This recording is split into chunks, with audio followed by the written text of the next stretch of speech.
Savez-vous combien de temps passe une chenille dans son cocon avant de devenir papillon?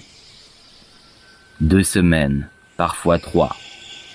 Mais ce qui se passe à l'intérieur est absolument fascinant.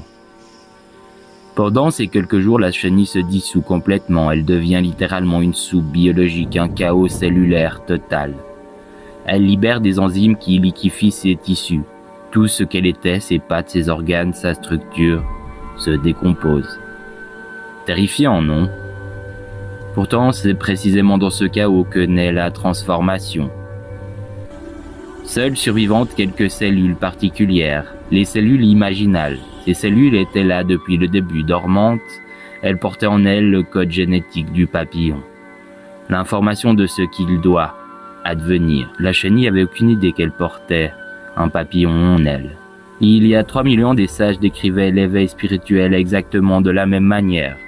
Une dissolution totale de ce que nous croyons être pour laisser émerger notre nature véritable. Les alchimistes parlaient de putréfaction nécessaire avant la transmutation. Bouddha l'appelait lâcher prise. Même processus, même sagesse. La prochaine fois que votre vie semble se défaire, que vos certitudes s'effondrent, rappelez-vous de la chenille. Le chaos n'est pas une fin, c'est une gestation. Quelque part en vous, des cellules imaginales attendent. Elles portent le code de qui vous êtes vraiment. La transformation n'exige qu'une chose. Accepter de ne plus savoir, car c'est précisément quand la chenille cesse d'être une chenille, dans ce vide terrifiant, que le papillon commence à déployer ses ailes. La métamorphose n'arrive pas malgré le chaos, elle arrive grâce au chaos. Vous est-il déjà arrivé de sentir que votre vie appelait à quelque chose de plus grand, sans savoir quoi exactement?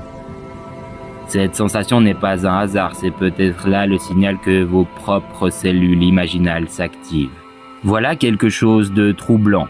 Biologiquement parlant, la chenille et le papillon partagent exactement le même ADN. C'est le même être. Pourtant, la chenille rampe, le papillon vole. Même organisme, deux réalités complètement différentes. Alors, qu'êtes-vous vraiment? La personne que vous étiez il y a 10 ans, celle que vous êtes aujourd'hui, celle que vous deviendrez? Non, vous êtes le processus lui-même. Le mouvement, la transformation. Pas la chenille, pas le papillon, mais la métamorphose. Alors, si tu as aimé ma voix, je te donne rendez-vous demain. Même voix, même endroit.